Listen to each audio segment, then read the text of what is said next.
How to fix Chatgpt not generating images.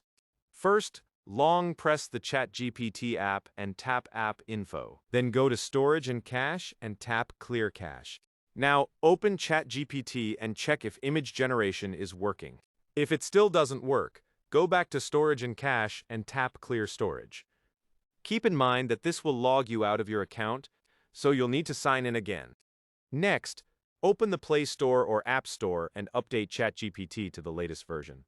If you're using a VPN, try turning it off. If you're not using one, try connecting through a VPN and test again. After that, restart your phone and open Chatgpt again. If the problem still isn't fixed, it's likely a temporary Chatgpt server or app issue. In that case, you'll need to wait until OpenAI fixes the bug, and image generation should start working again. If this video helped you, don't forget to like and subscribe for more quick tech tutorials.